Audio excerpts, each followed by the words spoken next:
Hakim-Hakim pasal 8. Lalu berkatalah orang-orang Efraim kepada Gideon, "Apa macam perbuatanmu ini terhadap kami? Mengapa engkau tidak memanggil kami ketika engkau pergi berperang melawan orang Midian?" Lalu mereka menyesali dia dengan sangat. Jawabnya kepada mereka, "Apa perbuatanku dalam hal ini jika dibandingkan dengan kamu? Bukankah pemetikan susulan oleh suku Efraim lebih baik hasilnya dari panen buah anggur kaum Abiezer? Allah telah menyerahkan kedua raja Midian itu, yakni Oreb dan Seeb, ke dalam tanganmu. Apa yang telah dapat kucapai jika dibandingkan dengan kamu?" Setelah ia berkata demikian, maka redalah marah mereka terhadap dia. Orang Midian dikalahkan, raja-rajanya dibunuh. Ketika Gideon sampai ke sungai Yordan, menyeberanglah ia, dan ke-300 orang yang bersama-sama dengan dia, meskipun masih lelah, namun mengejar juga. Dan berkatalah ia kepada orang-orang Sukot, "Tolong berikan beberapa roti untuk rakyat yang mengikuti aku ini, sebab mereka telah lelah, dan aku sedang mengejar Zebah dan Salmuna, raja-raja Midian." Tetapi jawab para pemuka di Sukot itu, "Sudahkah Zebah dan Salmuna itu ada dalam tanganmu, sehingga kami harus memberikan roti kepada tentaramu?" Lalu kata Gideon, "Kalau begitu, apabila Tuhan menyerahkan Zebah dan Salmuna ke dalam tanganku, aku akan menggaruk tubuhmu dengan duri padang gurun dan onak." Maka berjalanlah ia dari sana ke Penuel, dan berkata demikian juga kepada orang-orang Penuel. Tetapi orang-orang ini pun menjawabnya seperti orang-orang Sukot. Lalu berkatalah ia juga kepada orang-orang Penuel, "Apabila aku kembali dengan selamat, maka aku akan merobohkan menara ini." Sementara itu Zebah dan Salmuna ada di Karkor bersama-sama dengan tentara mereka. Kira-kira 15.000 orang banyaknya, yakni semua orang yang masih tinggal hidup dari seluruh tentara orang-orang dari sebelah timur. Banyaknya yang tewas, ada 120.000 orang yang bersenjatakan pedang. Gideon maju melalui jalan orang-orang yang diam di dalam kemah di sebelah timur Nobah dan Yogbeha, lalu memukul kalah tentara itu. Ketika tentara itu menyangka dirinya aman, Zebah dan Salmuna melarikan diri, tetapi Gideon mengejar mereka dan menawan kedua raja Midian itu, yakni Zebah dan Salmuna, sedang seluruh tentara itu dicerai-beraikannya. Kemudian kembalilah Gideon bin Yoas dari peperangan dengan melalui pendakian Heres. Ditangkapnyalah seorang muda dari penduduk Sukot.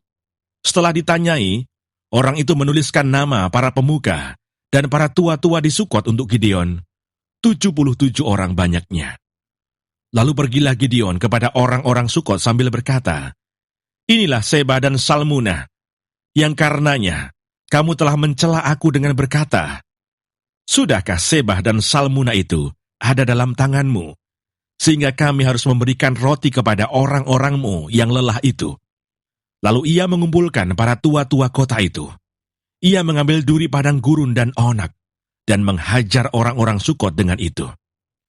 Juga menara Penuel dirobohkannya, dan dibunuhnya orang-orang kota itu. Kemudian bertanyalah ia kepada Zebah dan Salmuna, 'Di manakah orang-orang yang telah kamu bunuh di Tabor itu?' Jawab mereka, 'Mereka itu serupa dengan engkau. Sikap mereka masing-masing seperti anak raja.' Lalu kata Gideon, 'Saudara-saudarakulah itu, anak-anak ibuku, demi Tuhan yang hidup. Seandainya kamu membiarkan mereka hidup, aku tidak akan membunuh kamu.' Katanya kepada Yeter anak sulungnya, 'Bangunlah, bunuhlah mereka.' Tetapi orang muda itu tidak menghunus pedangnya karena ia takut, sebab ia masih muda.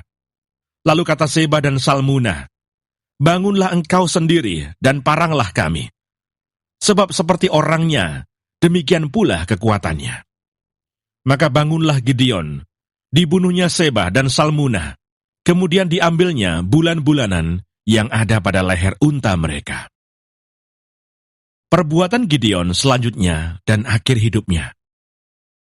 Kemudian berkatalah orang Israel kepada Gideon, biarlah engkau memerintah kami, baik engkau, baik anakmu, maupun cucumu, sebab engkaulah yang telah menyelamatkan kami dari tangan orang Midian. Jawab Gideon kepada mereka, Aku tidak akan memerintah kamu, dan juga anakku tidak akan memerintah kamu, tetapi Tuhan yang memerintah kamu. Selanjutnya kata Gideon kepada mereka, Satu hal saja yang kuminta kepadamu, baiklah kamu masing-masing memberikan anting-anting dari jarahannya. Karena musuh itu beranting-anting emas, sebab mereka orang Ismail. Jawab mereka, Kami mau memberikannya dengan suka hati. Dan setelah dihamparkan sehelai kain, maka masing-masing melemparkan anting-anting dari jarahannya ke atas kain itu. Adapun berat anting-anting emas yang dimintanya itu, ada 1.700 sikal emas. Belum terhitung bulan-bulanan, perhiasan telinga, dan pakaian kain ungu muda yang dipakai oleh raja-raja Midian. Dan belum terhitung kalung rantai yang ada pada leher unta mereka. Kemudian Gideon membuat efod dari semuanya itu, dan menempatkannya di kotanya, di Ofra. Di sanalah orang Israel berlaku serong dengan menyembah efod itu. Inilah yang menjadi jerat bagi Gideon dan seisi rumahnya. Demikianlah orang Midian tunduk kepada orang Israel dan tidak dapat menegakkan kepalanya lagi. Maka amanlah negeri itu 40 tahun lamanya pada zaman Gideon. Lalu Yerubbaal bin Yoas pergilah dan diam di rumahnya sendiri. Gideon mempunyai 70 anak laki-laki, semuanya anak kandungnya, sebab ia beristri banyak. Juga gundiknya yang tinggal di Sikem, melahirkan seorang anak laki-laki baginya. Lalu ia memberikan nama Abimelech kepada anak itu. Gideon bin Yoas mati pada waktu rambutnya telah putih, lalu dikuburkan dalam kubur Yoas ayahnya, di Ofra, kota orang Abiezer. Setelah Gideon mati, kembalilah orang Israel berjalan serong dengan mengikuti para Baal, dan membuat Baal Berit menjadi Allah mereka.